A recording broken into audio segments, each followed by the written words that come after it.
Yo, what is good, everyone? And thank you for checking back into the channel. And if you are new to the channel, well, welcome.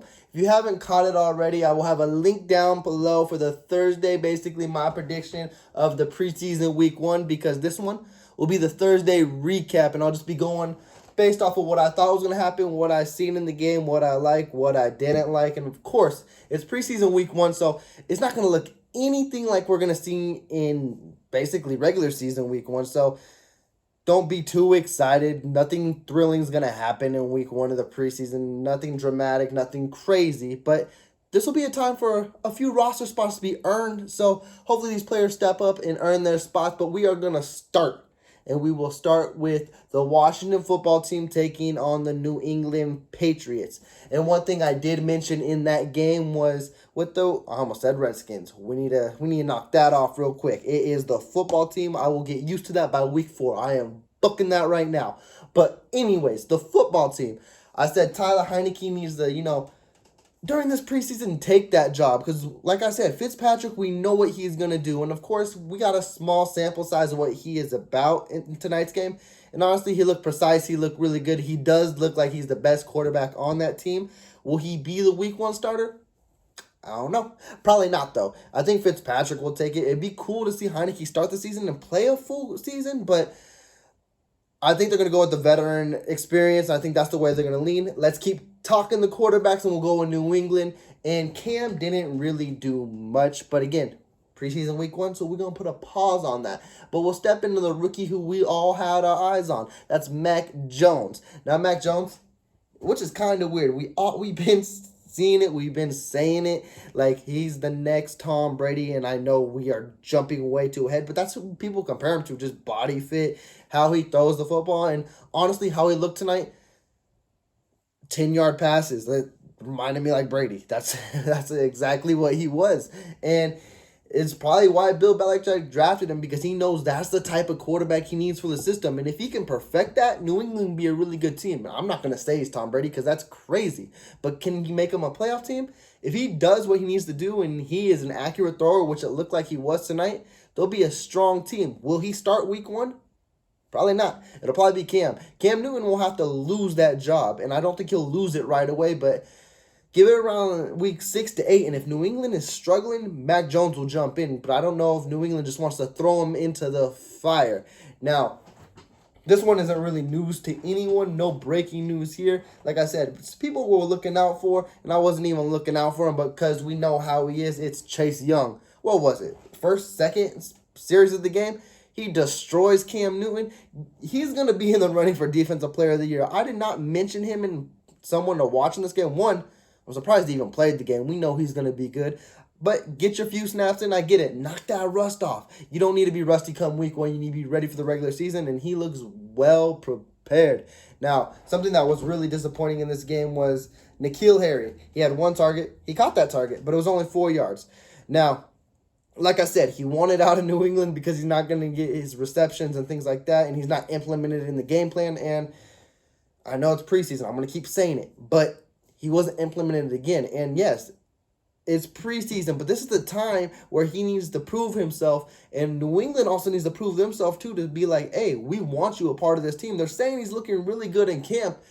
We had a game and you didn't do much with him. So something's got to give here. I still believe he'll be traded before the regular season week 1, but who knows? Maybe preseason weeks 2 through 3. I almost said 4 because we got to remember, there ain't no 4. We only got 3 of those this year. But maybe he'll show up in the next 2 games. Maybe they'll implement him more. But to me, that's highly unlikely. And now let's move on to the next game, which was the Eagles visiting the Pittsburgh Steelers. And yes, my main thing I said was to watch out for Jalen Hurts. I'm going to keep saying it. Let's just keep it on rewind or something like that. Preseason. Anyways, this is going to be a big preseason for Jalen Hurts. He's got to show out. He's got to earn that spot to me. And one, Joe Flacco looked better than him tonight. Yes, Joe Flacco. And one, I didn't even know Joe Flacco was on the team. I didn't even know Joe Flacco was in the league. Now, again, he's got plenty of time to, show himself through week 2 and 3 of the preseason. And, of course, he's going to be the starter.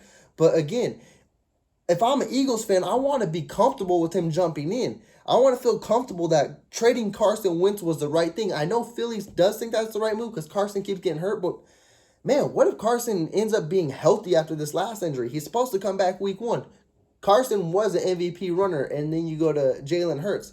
You want to make sure that's the right move. And right now, it's not looking like it. And now let's move on to the other quarterback, which I feel kind of glad because I was kind of right. But hey, it's young, so I won't be too hype off it. But Dwayne Haskins, he looked really good tonight. He redeemed himself off the Hall of Fame game. He looked like a gunslinger. He looks very comfortable in that offense. I know it's only week 2 for them, basically, but they got a long way to go. But I think he will be that number 2 quarterback. And honestly, Mason Rudolph, I don't like him as a quarterback. I think he'll be a surprise cut. And I would keep Dobbs, even though Dobbs had an interception. I just like those 2 quarterbacks better than Rudolph. And another disappointing thing tonight that kind of bothered me, but then again, maybe it's the same thing as N'Keal Harry. I didn't see James Washington on the field at all. Now, someone, again, who has requested to be traded, and then Tomlin denied it, saying he wasn't requesting to trade, but then you don't have him on the offense. I didn't see even a target. I didn't even see him on the field. So I don't know what's up with that. Maybe they're trying to, avoid him getting hurt. Maybe they are trying to trade him. Who knows? But right now, it's not looking like his future in Pittsburgh is really bright, but we will see how that goes on. And the last thing I noticed with the Eagles and the Pittsburgh Steelers, another thing I said to keep my eyes out for was the Eagles wide receiver core. And I kind of drew a blank on it. But yes, you guys do have Jalen Reagor, the rookie from last year. Hopefully he molds into his own. That would actually be a good speed duo on the side. But speaking of speed, there's this kid nobody knows about. I didn't know about. Maybe Philly fans know about. That's why I said y'all could roast me in the comments because I didn't know your receiving core. But Quez Watkins, no relation to Sammy. Actually, I don't know. Maybe they are brothers. They both wide receivers. Who knows? But anyways, he had a good kickoff return. He hits very fast. And then that one reception, that screen, took it 79 yards to the house. I think he needs to be implemented more into their offense because, that boy is fast. And if the Eagles are trying to do that, because they don't seem like they have any big body receivers, if they're trying to do speed all around, and then you got the 2 solid tight ends in Goddard and Ertz, if they keep Ertz, they could have a really good core. I'm not going to buy my full stock in Quez. Let's see what he does through preseason 2 and 3. But 1, he looked really good. He needs to keep building off of that, and he could be a surprising receiver to look into fantasy and throughout the whole regular season. And with that, that'll basically close out my Thursday recap. Let me know what you guys think down in the comments down below. Get ready. I will have the Friday video probably posted on the same day. So there will be a 2-for-1 Friday morning. So don't be surprised about that. But don't miss it. So you might as well hit that notification button. Don't miss it again. So you might as well subscribe. And if you did like this video, you guys, please give me that big thumbs up. Thank you. And with that, take care. Peace.